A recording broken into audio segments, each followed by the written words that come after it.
안녕하세요, 테일린입니다. 오늘은 치매에 대해서 알아보도록 하겠습니다. 치매에는 어떤 약을 쓰고 있는지, 건강기능식품과 한약은 어떤 것이 있는지, 그리고 어떨 때 어떤 것을 먹으면 좋은지에 대해서 설명드리고자 합니다.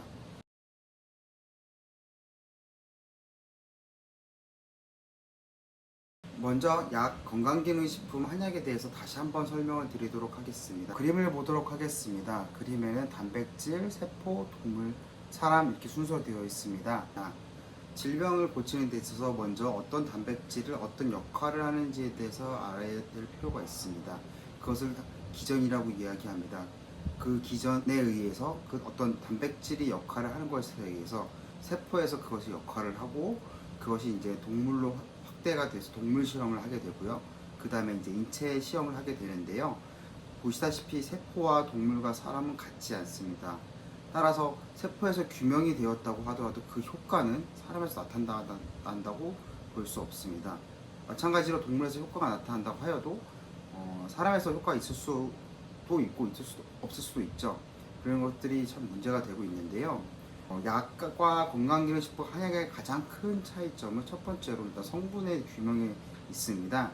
약은 어떤 성분이 어떤 단백질에서 어떤 역할을 하는지 그것부터 이제 확실하게 규명이 되어 있고요. 건강기능식품 같은 경우에는 모든 효능 성분에 대해서 찾을 필요는 없습니다. 하지만 어떤 지표 물질을 설정해야 되기 때문에 일부 성분을 규명하였고요. 한약도 마찬가지로 일단은 연구 단계에 있어서는 일부 성분을 규명을 하는데 전체적으로 제품을 만들 때는 이제 표준화에 대한 것이 조금 하고 있진 않죠. 한약도 일반 약품으로 개발하고 특히 중국이나 일본 같은 경우에는 어느 성분을 규명해서 그것을 지표로 만들기 때문에 약간 건강기능식품과 비슷한 점이 없지 않아 있습니다. 현대적인 과학으로 이제 증명이 됐냐 안 됐냐는 차이가 또 있는데요. 약 같은 경우에는 과학적인 인체 시험을 통해서 정확하게 그 성분이 어떤 효과를 갖고 있고 그 함량 제품이 가진 함량을 따라서 이제 개발되게 되는데 건강기능식품은 일단은 성분의 효과에 대해서는 이제 규명되진 않았지만 그 함량에 대해서는 일정하게 나온 것이 표준화가 되어야 합니다. 병은 아니지만 그래도 병에 비슷한 정도의 단계로 되어 있는 것을 인체 적용 시험 하게 되고요. 한약 같은 경우에는 특히 우리나라에 특이하게 존재하고 있는데요. 성분에 대해서는 이제 표준화에 대한 것이 이제 되어 있진 않고요. 개인적인 경험 또한 이전에나 지금이나 가끔씩 하고 있는 조금 소규모의 인체 시험들이 있습니다. 보건복지부 국립정신건강센터에 국가정신건강 포털이라는 데서 이제 자료를 제가 가져왔는데요. 여기 한번 들어가 보시면은 이런 정신건강에 대한 자료가 많이 있습니다. 한번 보시면 좋은 것 같아요. 질환은 크게 가역적인 질환과 비가역적인 질환으로도 나눌 수 있겠는데요.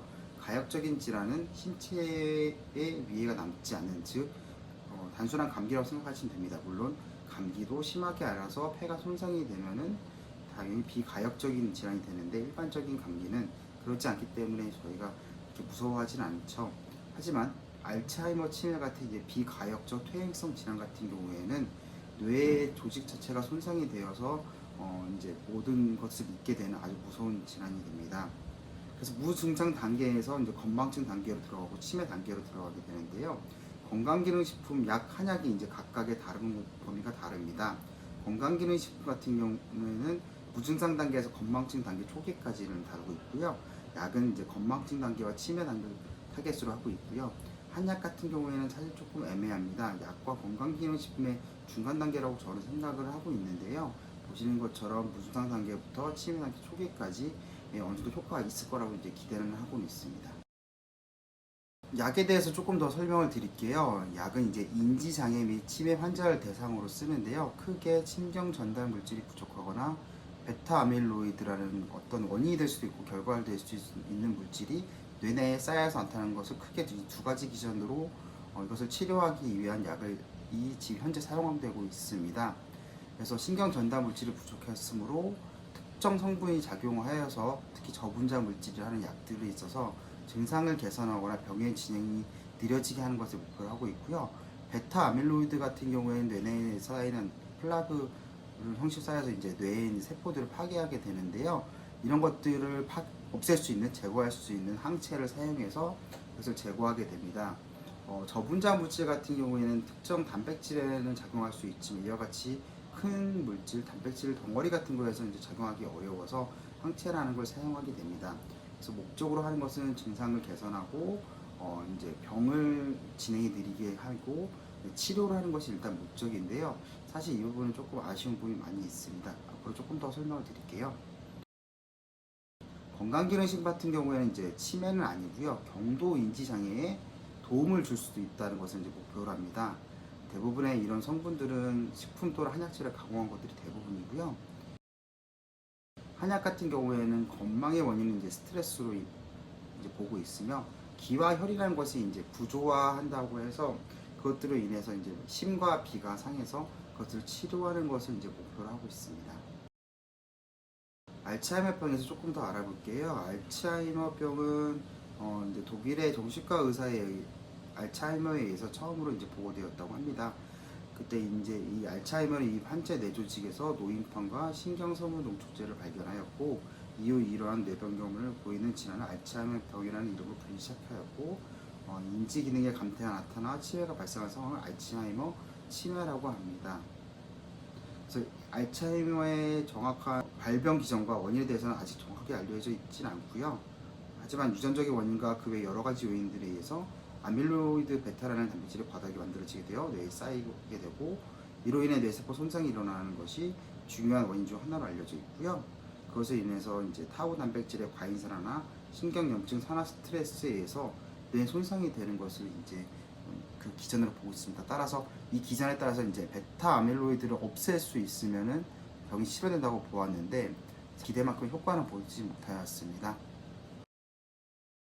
이와 같은 뇌질환은 알츠하이머뿐만 아니라 다른 여러 가지 원인들에서 발생하기도 하는데요.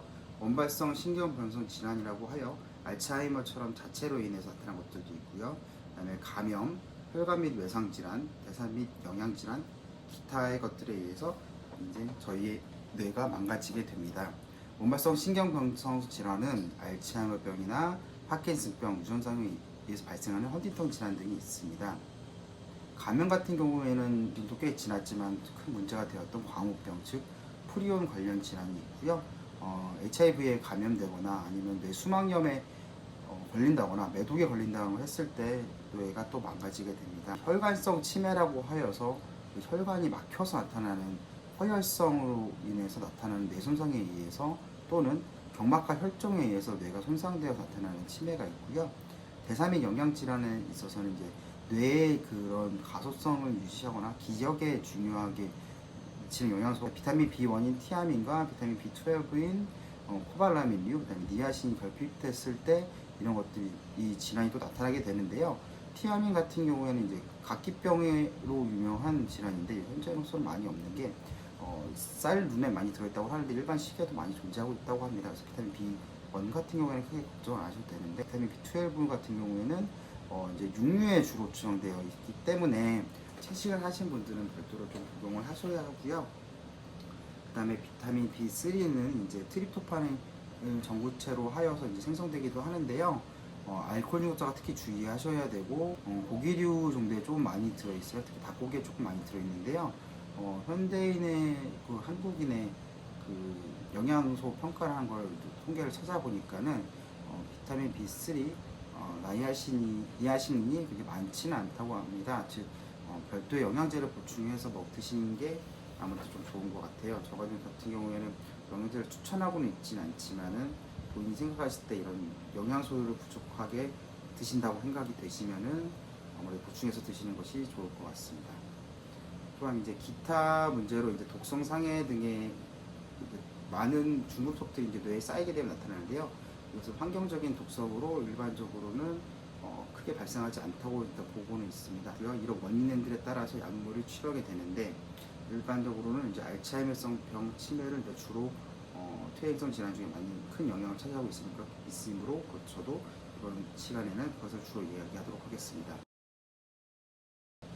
병원에서 먼저 검사를 받으셔야 합니다. 신경과나 정신과에 방문하셔서 의사 선생님의 검사를 받는데요. 치매 진단을 제가 말씀드린 이유는 아직까지도 인지 장애에 대한 그런 것들을 밝힐 때 아밀로이드나 아니면은 타우 단백질의 인산화나 아포지 단백질에 대해서 유전자 검사를 하긴 하지만 보시는 것 같이 바이오마커 검사는 약한 권고 사항입니다. 즉, 이 사항이 뇌에 아주 큰 데미지를 준다고는 하지만은 이것을 없앰으로 인해서 무조건적으로 치매가 없어지는 것은 아니라는 이야기죠. 또한 영상 촬영도 마찬가지로 강한 권고 사항과 약한 권고 사항이 있는데요.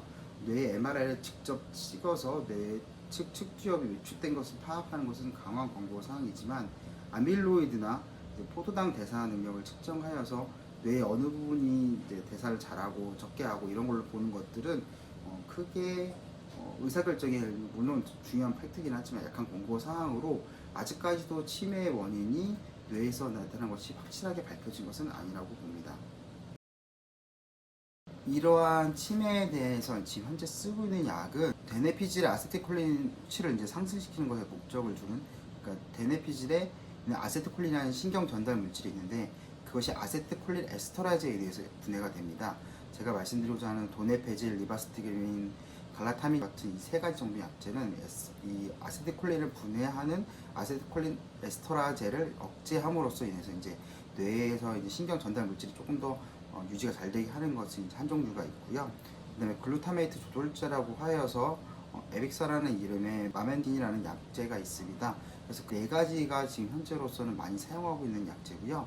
신약으로는 베타 아밀로이드를 제거하는 항체가 있습니다. 이 베타 아밀로이드 항체가 나올 때 참 여러 가지 것들이 많이 있었습니다.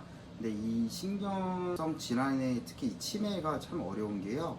지금 아까 말씀드린 도네페질 등의 약이 지금 표준 물질로 사용되고 표준 치료 방법으로 많이 사용되고 있지만은 이것으로 임상 시험을 했을 때도 치매 단계가 그렇게까지 진행이 느려지지는 않고 치료되는 것도 아닙니다.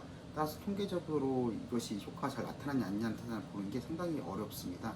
또 그 이전에 아까 제가 처음 말씀드렸던 약에 대해서 말씀드릴 때 단백질이 있고 세포가 있고 그것이 이제 동물 사람으로 가는데 이 동물 사람으로 갈 때가 가장 큰 문제로 적당한 모델이 없습니다. 치매 모델이 적당히 없고요.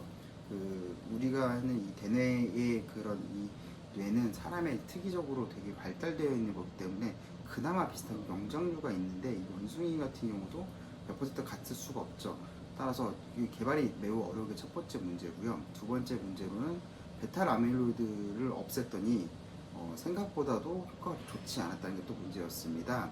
즉 아밀로이드 베타는 잘 제거를 하였지만은 다 여러 가지 독성들에 의해서 그것이 효과가 마스킹이 된다거나 베타 아밀로이드는 아까도 제가 살짝 말씀드리긴 했는데 베타 아밀로이드에 있어서 치매가 발생하는 것이 아니라 치매가 발생한 이후에 베타 아밀로이드가 이제 쌓인다는 원인과 결과적인 문제가 있습니다. 즉 아밀로이드 베타를 없앴더니 경도인지 장애나 아니면 경증 치매 환자에 대해서 그 치료 효과가 나타나지 않았다라는 게 이제 문제인데요. 하지만 최근에 있어서 이제 추가적인 임상 시험을 좀 더 진행해서 이제 조금 더 진행돼서 약물이 좀 더 나왔습니다. 기사를 조금 더 제가 정리돼서 기사가 되게 정리가 잘 돼서 읽어드리면은 베타 아밀로이드 항체 약물들은 베타 아밀로이드 단백질들을 효과적으로 제거하지만 알츠하이머병의 증상을 개선하는 효과는 미미하고 현저한 부작용을 나타낸다. 베타 아밀로이드 항체에 대한 메타 분석은 이전에도 여러 차례 수행되었는데 결론은 대체로 같다. 즉 효과 없다는 이야기죠. 하지만 베타 아밀로이드에 대해서는 효과는 없다고 이제 이전에는 얘기했지만 현재로서 계속 발전을 임상시험을 추가적으로 했을 때 두 번째, 세 번째 약이 허가받아서 사용되는 약인데요. 첫 번째 약 같은 경우에는 이제 생산을 중단하게 되었습니다. 아마도 베타 아밀로이드 제거하지만은 아밀로이드 관련 비영상적 소견이라고 하여서 뇌 영상에서 미세 부종이나 출혈이 발생하게 됩니다. 그런 것들로 인해서 계속되게 이제 사망자 발생하게 되고 부작용이 크게 되니까 아마도 제거된 것 같고요.